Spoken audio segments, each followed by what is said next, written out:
Kannur dental കോളേജിൽ ആത്മഹത്യ നിതിൻ രാജിൻ്റെ കുടുംബം ഇതിനെക്കുറിച്ച് ചില പ്രതികരണങ്ങൾ നടത്തിയിട്ടുണ്ട്. നമുക്ക് അതിലേക്ക് കൂടി വരാം. ആ പ്രതികരണം എന്താണെന്ന് പറയാൻ നമുക്ക് വിനീഷ് കുമാർ കൂടി ചേരുന്നു. തിരുവനന്തപുരം വിനീഷ്, ഹാപ്പി വിഷു. പറയൂ എനിക്കൊന്ന് അജീഷ് ജയകുമാറും ഞാൻ ഇത് അജീഷിന് ഞാനൊരു ഹാപ്പി വിഷു നേരുന്നു. വിഷു ആശംസകൾ അജീഷ്. നന്നായിരിക്കട്ടെ.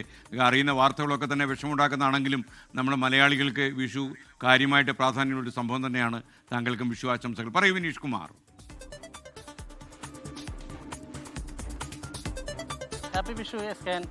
എന്തായാലും നമുക്കറിയാം, അഞ്ചരക്കണ്ടി കോളേജുമായി ബന്ധപ്പെട്ടുകൊണ്ടുള്ള നിരവധി പരാതികൾ ഇപ്പോൾ പുറത്തു വന്നിരിക്കുകയാണ്. ഈ ഡെൻ്റൽ കോളേജിനെതിരെ വ്യാപകമായ പരാതി തന്നെയാണ് ഉണ്ടായിട്ടുള്ളത്. വിദ്യാർത്ഥികൾ വരും ദിവസങ്ങളിൽ കൂടുതൽ പരാതിയുമായി മുന്നോട്ട് പോകും എന്നാണ് ഇപ്പോൾ ലഭിക്കുന്ന വിവരം. എന്തായാലും ഈ അധ്യാപകനെ നീക്കുന്നത് ഉൾപ്പെടെയുള്ള നടപടി ഒരുപക്ഷെ നാളെയായിരിക്കും ഉണ്ടാവുക. കാരണം ഇന്ന് വിഷു ആയതുകൊണ്ട് തന്നെ അവധിയാണ്.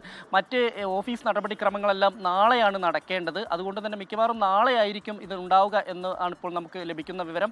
എന്തായാലും ഇപ്പോഴും ഇവരുടെ ഈ അതുമായി ബന്ധപ്പെട്ട് നിതിൻ രാജിൻ്റെ വീട്ടിലേക്ക് രാഷ്ട്രീയ നേതാക്കളും സാമൂഹ്യ പ്രവർത്തകരും എല്ലാം തന്നെ കഴിഞ്ഞ കുറച്ച് ദിവസങ്ങളായി വന്നുകൊണ്ടിരിക്കുന്നത് നമുക്ക് കാണാൻ കഴിയുന്നുണ്ട്. വലിയ പിന്തുണ, സമൂഹത്തിൻ്റെ വലിയൊരു പിന്തുണ കിട്ടുന്നുണ്ട്. കുട്ടികളും അതുപോലെ തന്നെ അധ്യാപകർക്കും ഇവിടെ വരാൻ കഴിഞ്ഞില്ല. അതിൽ പ്രധാനമായും ഈ കോളേജ് മാനേജ്മെൻറ്റിനോടുള്ളൊരു ഭയം തന്നെയാണ്.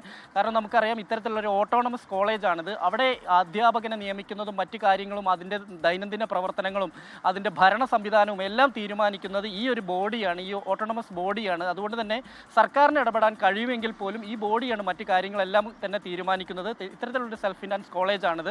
സ്വാഭാവികമായും ഇതിനെതിരെ നടപടി ഉണ്ടാകണമെങ്കിൽ മറ്റു മാനദണ്ഡങ്ങളെല്ലാം പാലിക്കപ്പെടേണ്ടതുണ്ട്. എന്തായാലും MK റാമിനെ പോലെ അത്ര ക്രൂരമായി വിദ്യാർത്ഥികളോട് പെരുമാറുന്ന മറ്റ് അധ്യാപകരും ഇവിടെ ഉണ്ട് എന്നുള്ളൊരു വിവരം കൂടിയാണ് വിദ്യാർത്ഥികൾ തന്നെ വെളിപ്പെടുത്തിയിട്ടുള്ളത്. എന്തായാലും അതിന്മേൽ ശക്തമായൊരു നടപടി അടുത്ത ദിവസം തന്നെ മാനേജ്മെൻറ്റിൻ്റെ ഭാഗത്തു നിന്ന് ഉണ്ടാവുമെന്ന് നമുക്ക് പ്രതീക്ഷിക്കാം. കുട്ടികൾ വരും ദിവസങ്ങളിലും കൂടുതൽ പരാതിയുമായി മുന്നോട്ട് പോകും എന്ന് തന്നെയാണ് നമുക്ക് അറിയാൻ കഴിയുന്നത്. SKN. Okay, thank you.